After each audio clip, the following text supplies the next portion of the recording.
Hi, my name is Janet Travers. I'm with the San Diego Writers and Editors Guild, and we are promoting our new anthology that's coming out for 2025. With us, we have one of our authors, Cornelia Feye. Hi, Cornelia. Hi, Janet. Thank you for joining us. And we have to jump right to the fact that you're in Berlin, Germany, which is pretty exciting. What's in the background? If you could just tell people like me who don't know Berlin, beautiful background you have. Yeah, Berlin is a really exciting city. Behind me, to the left, that's the television tower on Alexanderplatz, a famous place that used to belong to East Berlin. And on the right side, you see the dome, the big cathedral in the center of Berlin, also called Mitte. And I took this picture on top of the Humboldt Forum because Berlin is a really flat city. It's flat as a pancake. And so it's hard to get an overview or kind of a view of the skyline. So this is the best I could do. A beautiful picture. You're from Germany and you moved to San Diego a long time ago? Yes, I left Germany in 1985, and then I went to first to New York. And I lived in New York for 5 years. I originally only came for 1 year for a teaching assignment, but then I met my husband Glenn in New York, and he's a New Yorker. So how those things happened, then I stayed, and now I have been here for what 40 years. And after 5 years, we moved to San Diego from New York. And you are back. So are you living in Berlin now? Are you visiting and writing or what are you doing? I've been here for 3 months. It's almost over. I wanted to come here and live here for a while because I'm writing on a project that is based in Germany. I wanted to, first of all, do more research, which I have done, and it's been successful. I also wanted to try writing in German again. And even though this is my mother tongue, it's been difficult to keep it really alive and fluent while I'm living in San Diego. And so it's been helpful and actually wonderful to be here and totally immerse myself in this culture, in this language, just be with my German friends, my German family. And this project that I'm working on, it's going to be bilingual. And so I have been able to write in German again, but it took me a while. It took me about 6 weeks. When did you first start writing? I started writing when I was about 12 years old. I wrote my first short story. I actually remember it. It was called The Flag. And it was about a piece of fabric, piece of cloth, and the life of this piece of cloth. At one point, it was a flag. It was revered. People sang to it. People bowed to it. And then it was taken into war. Then it was torn down and it was ripped to pieces. And the piece of cloth didn't understand why all these things happened. That was my first short story I wrote. A little light subject there. I know, I'm sorry. I'm German and I tend to go towards the heavy themes. That's the quote of the interview. The story that you wrote here, what Yeah. inspired you to write Otto? Otto's New Dog. It is actually, I have to say, it is based on an ancient Chinese story. That story is called The Horse. And this story, like Otto's New Dog, is also about the fickleness of luck, chance, and possessions.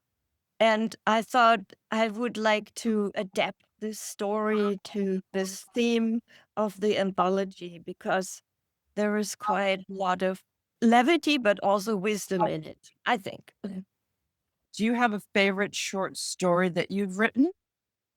I do. And it's actually one that's based here in Berlin.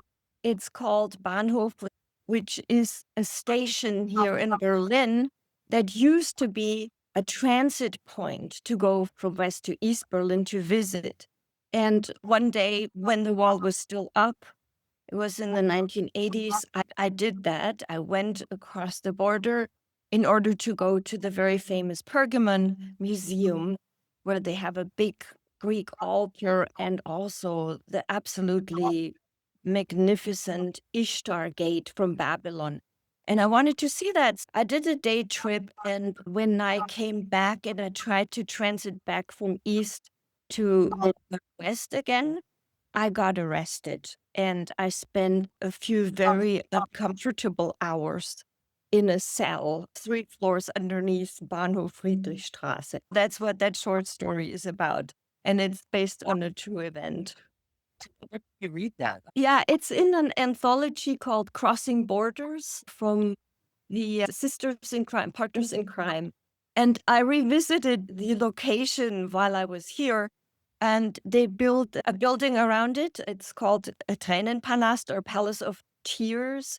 And you can go and still see how that process worked. It was a really complex process, making sure that you had to get all kind of visas and you had to exchange a lot of money against Western money. And so they left that, which I think is great. And it's what makes Berlin so great. That is, history is all around you in every corner. There is something that reminds you of what happened in the history of the 20th century.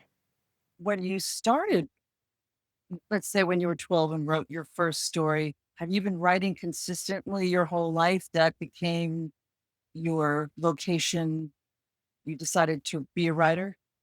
I always wanted to be a writer, but it wasn't my profession always. It was made very clear to me that being a writer is not being gainfully employed, that you can't make a living of it. So I studied art history. Of course, my parents said that's not much better, but I did that. And then I was actually fortunate enough to be working as an art historian in museums and galleries and cultural institutions all my life.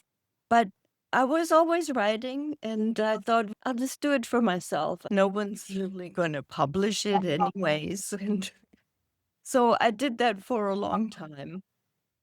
And how did you get your things published, your stories or books? My first book was A Spring of Tears. It's a mystery that is set in France, in the Alsace, in the area right between Germany and France. That was my first novel, and I worked on it for a long time. Then I had it in my drawer for a long time. Then I sent it out to a lot of agents, and then I never got anything. I thought, oh, what can you do? But in the meantime, another story came into my mind, and this new story, it was called House of the Fox, set in the Anza Borrego Desert, wanted to come out. So I was like, I gotta do something because I have to get that Spring of Tears out so that there's space, mind space for the new one. So then I self-published it. And it did actually quite okay. And it won the San Diego Book Awards. And I did a ton of book clubs. And it really did okay. It's actually, to this day, it's my best-selling book. So then I had the second one and I wrote that. And I realized how many mistakes I also had done publishing and putting together the first one. I had it edited pretty well, but I didn't know my way around the publishing industry very well.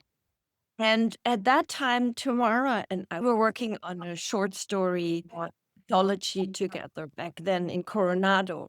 After I self-published the second book, Tamara, another friend, Catherine Porter, and we thought we should just start our own publishing company together. And we did it. And that was the beginning of Konstellation Press. And published my third book. And from then on, I also republished the earlier books with Konstellation Press and one of Tamara's and also Catherine Porter's. For 7 years, Konstellation Press has been doing really well. I Oh, started it in 2016. We've published over 50 books by 29 authors.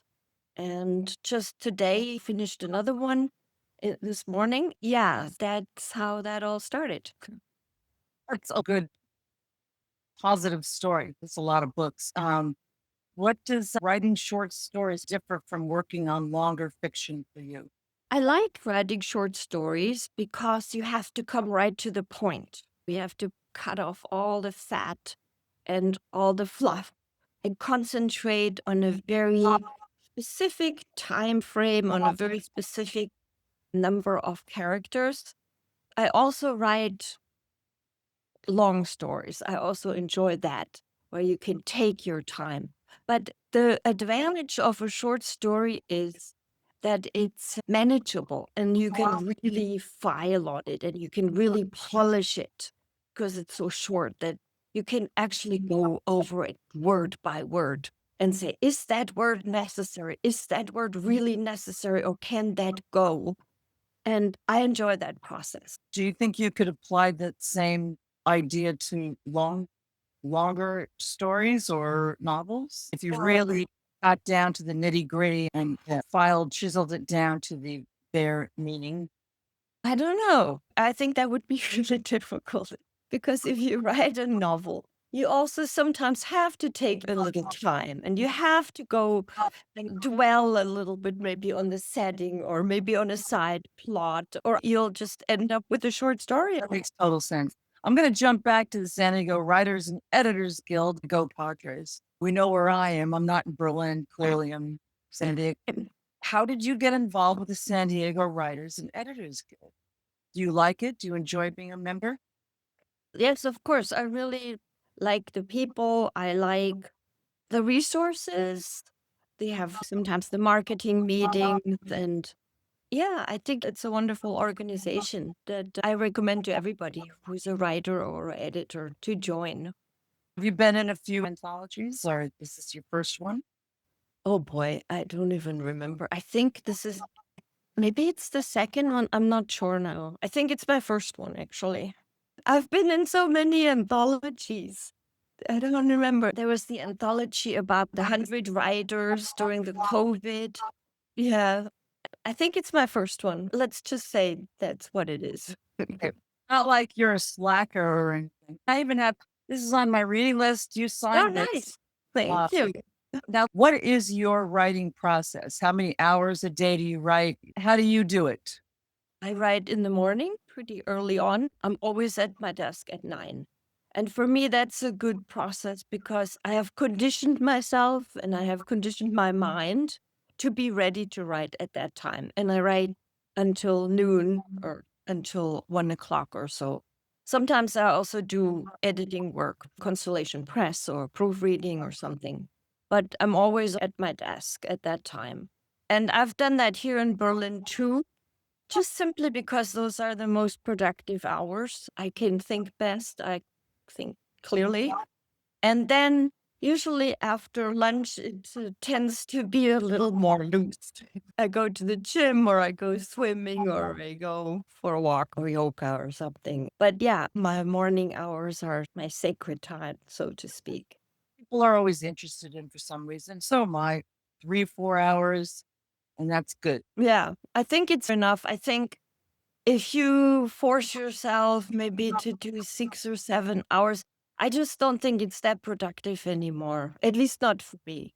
I think do your 4 hours a day. And because I think you also need time to let things gel or let things process in the back of your mind. And sometimes when I come back in the morning, I had an idea overnight, or something fell into place overnight, or something occurred to me while I was taking my walk. What I heard or what I read, I'm like, oh, okay, that's exactly what I was looking for. That's the question I had. And so I think you need that time as well to be out in the world. When you finish writing, do you feel energized or exhausted? I don't feel tired. Writing energizes me. I enjoy it. I get into the flow. And I don't think I would do it otherwise. I'm not forcing myself. If I don't enjoy it, I don't want to do it. I'm too old for that now. At this point in my life, When not you gonna torture myself. What do you do when you feel stuck? Do you even feel stuck? Or all the time. That's when I take a walk. That's when I go out. That's when I go take a swim or I go to the gym or go down to the beach. One of your questions was, what do I love about San Diego? I live in Ocean Beach. I'm lucky. And so I can just walk down the street and I right on the beach and I go to the Wednesday markets. I go to Wonderland. And I hang out at the holding company. So I enjoy that. I enjoy that little beach town flavor. To me, that's very San Diego, very California, and it's a great place.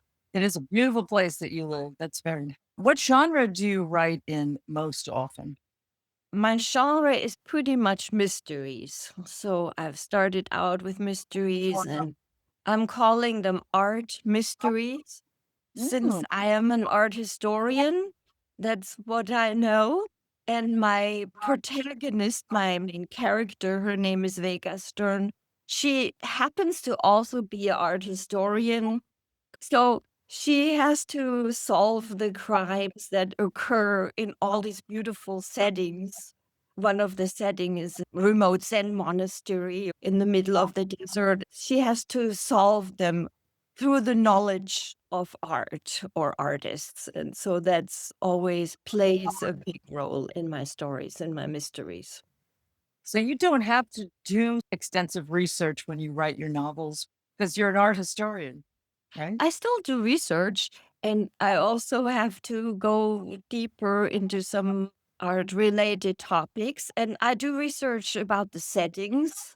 And that's all part of the fun of it, to delve into it and explore different places, different locations, different environments, and yeah, different artworks that could be used creatively in some time. Since it's crime also, are you delivering to the reader what you think they want to read, or is each story that you're writing a brand new story, just a fresh idea?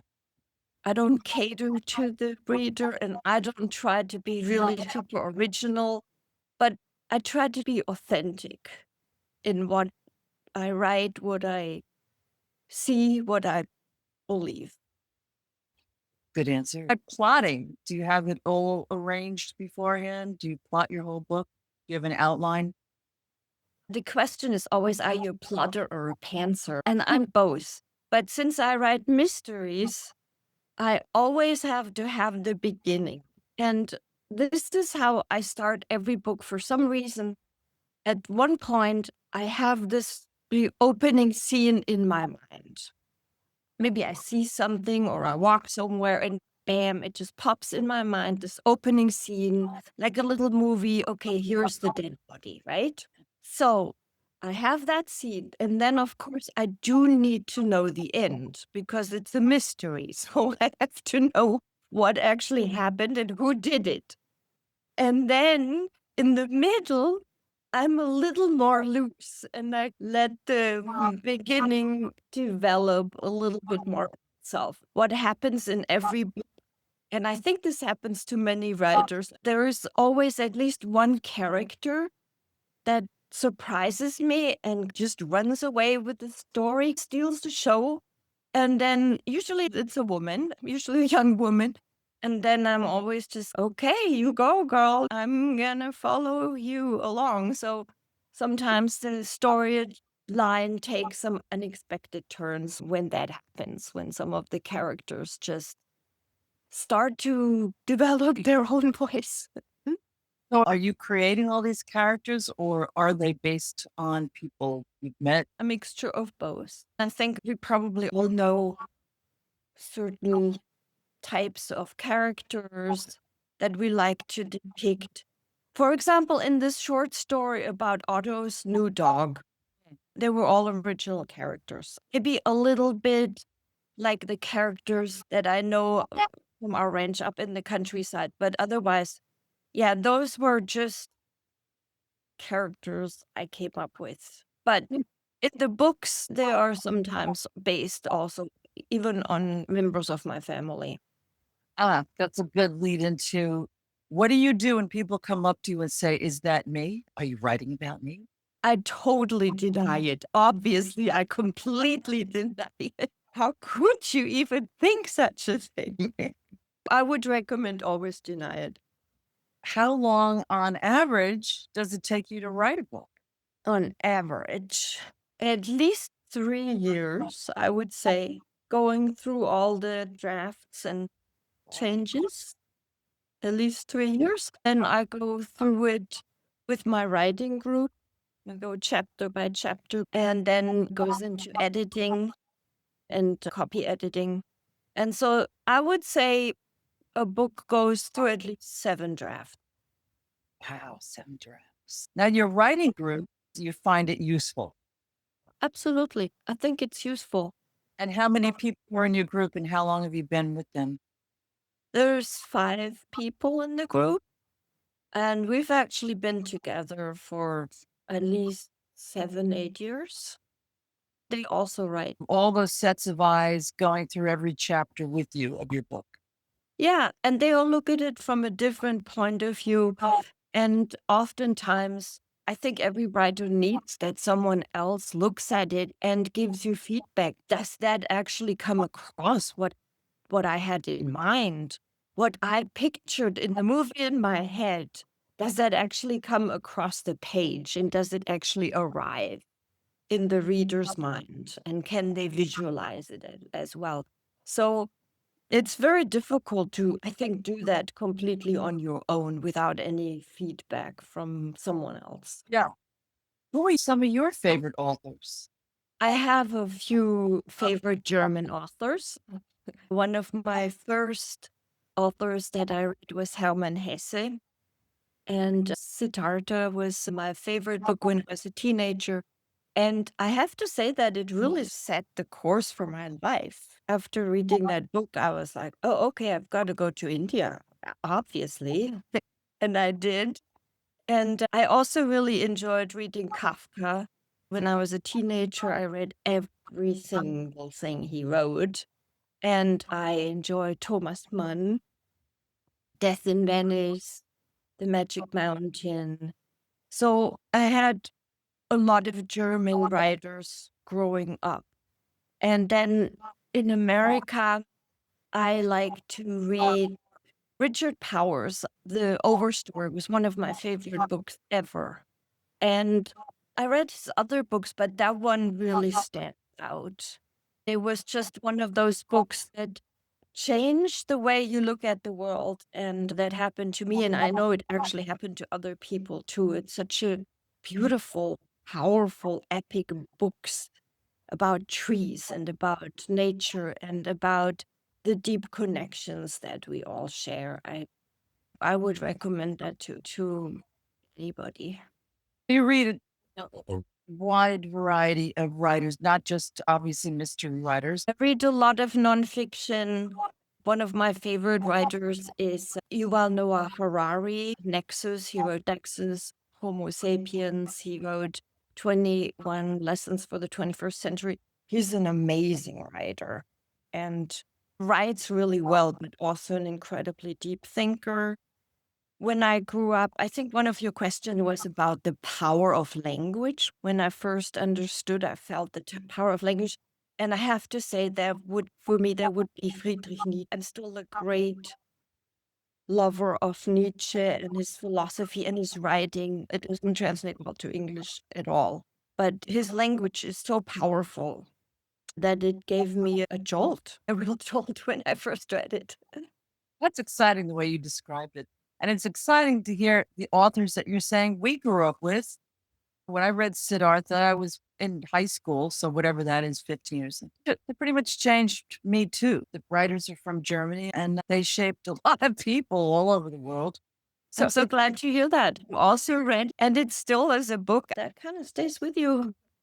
It does stay. It's almost like when you're young and you date somebody, if they didn't read it, you don't know if you want to go out with them. Probably not. No. So in your house, were your parents or whomever raised you interested in literature? Did they read a lot? Were you surrounded by books? No, absolutely not. Absolutely not. Yeah, none. I don't think we even had a real bookshelf. My mother read books about history sometimes, but my father didn't read it all. Once I asked him, I said, Dad, why don't you ever read any books? He said, oh, reading is just life secondhand. What? I'm like, oh, okay. Okay. It's secondhand living. No, my home was not a literary hub by any means. I just find that so interesting because you're so accomplished, but you weren't surrounded by it. It sounds like you're very open-minded and you became a writer and a good one. Oh, thank you. Thank you very much. I think I also have to credit the German school system because we had a really excellent school and a very good German class where we were introduced to all the great writers, we read all the short stories. And I also had, not far from my home, a public library. So I was able to just go there every week and get new books, and I just read them all. So it was maybe not in my family, but I still feel it was a nurturing environment. There was a lot of culture around me, and I was exposed, especially at school.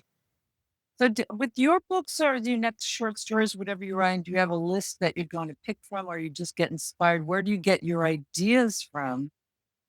You're a mystery writer, just to reiterate. Where do these ideas come from? Usually it's a location, it's just a spot. And then I see it and I see a dead body in there somewhere. But my present project that I'm working on is actually not a mystery. So it's different. It is based on a diary that I found in the basement of my brother's home where I'm sitting right now. It was written by my grandparents from 1928 till 1968. They kept this diary together as a couple, and it spans 40 years of their life together, from their meeting in Manchuria in northern China to Germany when my grandmother died after 40 years of marriage in 1968. And it's a really fascinating document. And I was like, oh my God, this is like a treasure trove. I gotta write this story. And now, when I was here, I found some more documents. I found another diary by my grandmother, just written by her. She was Swiss, and in 1927, she traveled from Switzerland to Manchuria in northeastern China alone. Actually, she was with a family. She was working as a governess with a family, but as a single woman.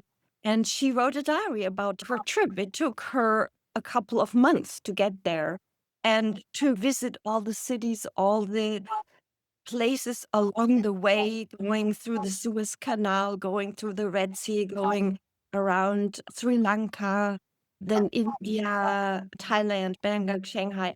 And it's just an incredible journey. So I incorporated that into my story as well.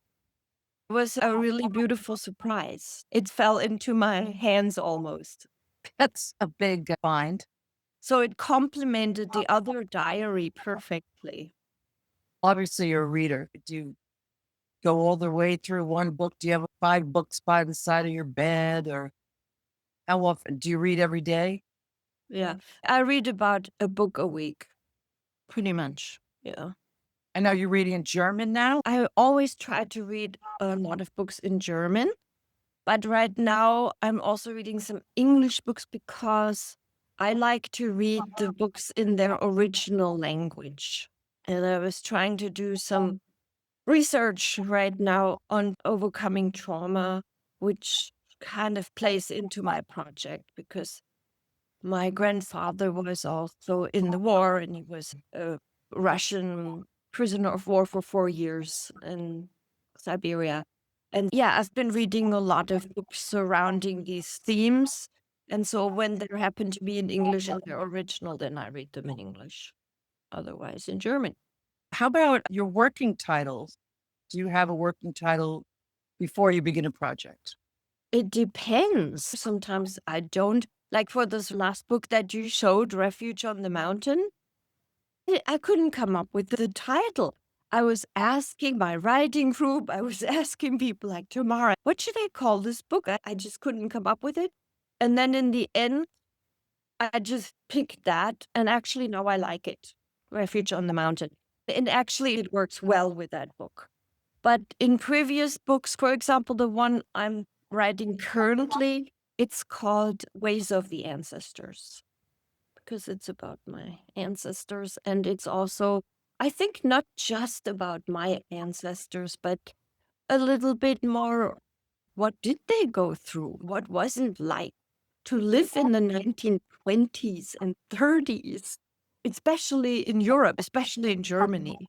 It was quite a different world and a different experience and different understanding of what life means. So you got to ask your grandfather questions? I did to some extent. He died in 1982. I did know him and I was fairly young when I was close to him. But this diary he writes Mm. very eloquently and in very beautiful handwriting, very articulate, very poetically. And that was one of the things that attracted me to that project, so that I could utilize some of that beautiful language, philosophical thought. Maybe it skipped a generation then, right? Your grandfather to you, your father's no. I think you're right, though, Janet. I think that happens often, that some characteristics skip a generation and then they come out again in the grandchildren. That's pretty fascinating. Do you share your writing with your family? Do they read what you write? Do you show your partner or husband or whatever you're writing as you go along? Oh, no. He gets to read it after everything is done, after it's published, edited, proofread. Then he gets the book. Here, my dear, here you get to read it now. But I do have a son, my son Max. He is a writer as well.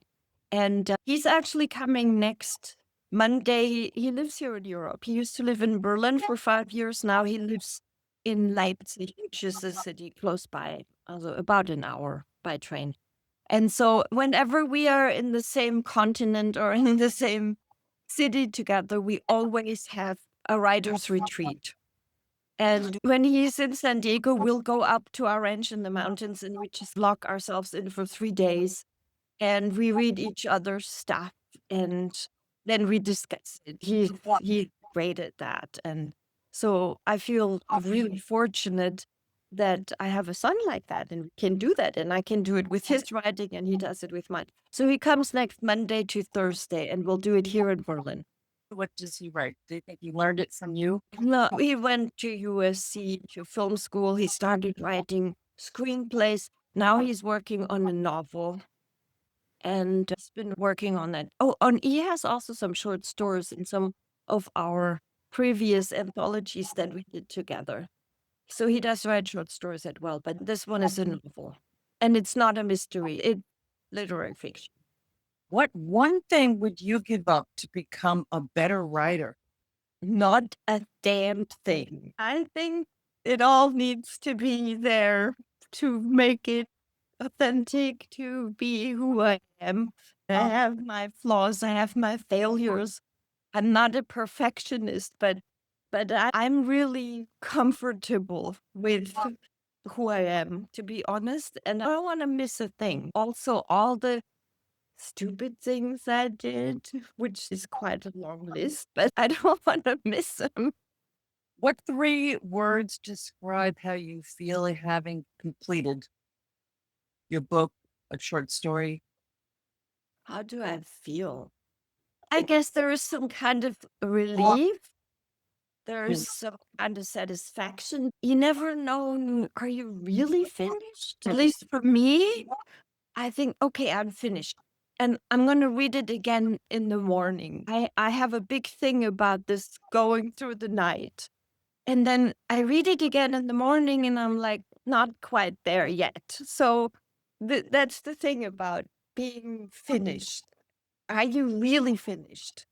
I know I could go over my books that I read, and I have done that. I have republished them. And I thought, I was thinking, I need to change all that. Are you ever really finished as a person? You're constantly evolving and changing and becoming, I don't know. I guess human nature is like that. Wouldn't it be really fun to meet somebody who said, I am so complete. I'm just fabulous the way I am, and there's nowhere I can go but up. That would probably be a boring person. Yeah, I would suspect. Yeah. A static person, maybe. If you finished, do you get right back in there and start your next project?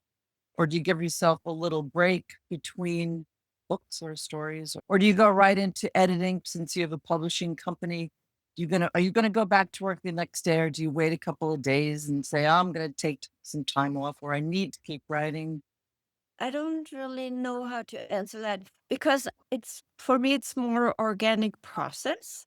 Usually I already have an idea for about my next project somewhere in the back of my head. And I have one right now, but it's very unformed yet and very in the germinating stages. For me, it's not like I want to give myself a break or need to give myself a break because for me, it's not a hardship. It doesn't feel like, oh, this is just so hard work. Oh my God, I need a break or something. I do it because I enjoy it. But since I can't really stop writing, not everything is fit for publication, but Yeah. it's more, it's just more the process of it. Cornelia, can you think of one thing about your books that makes them special? There's always an aspect about art in my writing. And I think art and life, they intersect. And art is really another way to look at the world and to understand the world and express how people feel about it, how they experience it. And so writing is a form of art, but also visual arts come in and they can be metaphors, they can be shadows or mirroring some of the events that happen in a book. And that's just what I know. And that's what I've been working with all my life. And so I can't help but bring that into the writing as well. Do it, and you do a beautiful job. Cornelia Feye, thank you for joining us again, the San Diego Writers Editors Guild, another one of our wonderful authors who's in the anthology. Thank you for educating us about Berlin. And Thank you so much for doing this interview. I really had fun. good. Okay, thanks. Thanks, Writers and Editors Guild. Bye.